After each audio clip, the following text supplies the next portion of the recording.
শিক্ষার্থী আবু সাইদকে হত্যা করা হয়েছে উল্লেখ করে স্বরাষ্ট্র উপদেষ্টা ব্রিগেডিয়ার জেনারেল অবসরপ্রাপ্ত এম সাখাওয়াত হোসেন বলেছেন, ঘটনায় সংশ্লিষ্ট পুলিশ কর্মকর্তা সহ রংপুরের এসপি বরখাস্ত করার নির্দেশনা দেওয়া হয়েছে।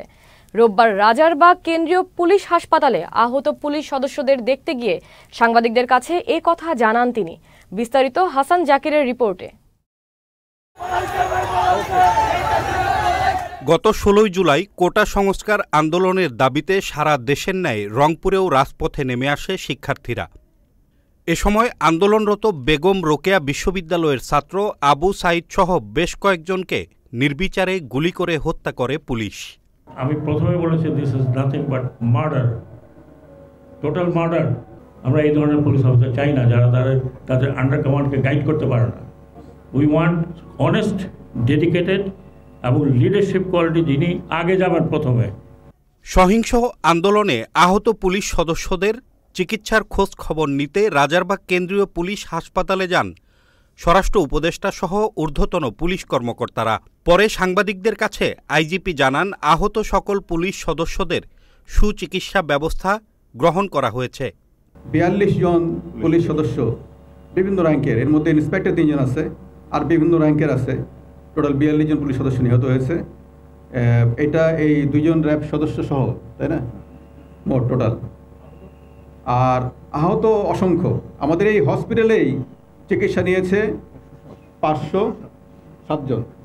এবং এখন স্যার নিজে দেখলেন প্রত্যেককে যারা একেবারে বেশি করে ইনজিউর্ড, যাদেরকে আমরা এখন ছাড়তে পারি নাই, সেই রকম 27 জন এখনও এই হসপিটালে চিকিৎসা নিচ্ছে।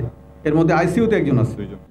এ সময় শিক্ষার্থী আবু সাইদ হত্যায় সংশ্লিষ্ট পুলিশ কর্মকর্তাদের বরখাস্তের নির্দেশ দেওয়া হয়েছে জানিয়ে স্বরাষ্ট্র উপদেষ্টা অবসরপ্রাপ্ত brigadier general M Sakhawat Hossain পুলিশের রাজনৈতিক অপব্যবহার রোধে কঠোর হুঁশিয়ারি দেন। আমরা একটা তারিখ দিয়ে দেব, এই তারিখের মধ্যে যদি না আসেন, শোনেন, এই তারিখের ভিতরে যদি যে পুলিশ সদস্যরা যদি না আসেন, আমরা ধরে নেব দে আর ডেজার্টার। এবং আমার কাছে অনেক মেকানিজম আছে তাৎক্ষণিকভাবে এই যে ঘাটতিটা এটা পূরণ করে, অনেক মেকানিজম আছে।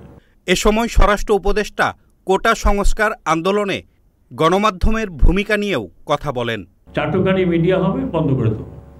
অতীতে যা ছিল ঠিক আছে, ওটাকে আমরা কাউকে কোনোটা বন্ধ করতে অ্যাটলিস্ট আমি রেকমেন্ড করবো না। আমি তথ্য আমার কাছে নাই, বাট আই উইল ইনসিস্ট। আপনারা আমাকে জানেন যে আমি খুব একরক্ষা মানুষ। চাটুকারি করবেন, close that media. Hasan Zakir, channel S, Dhaka. যারা অতিরিক্ত কিছু করেছে তারা ডেফিনেটলি শাস্তির আওতায় আসবে, কিন্তু আপনারা করবেন না প্লিজ। আমি অনুরোধ করছি, আমি হাত জোর করে অনুরোধ করছি।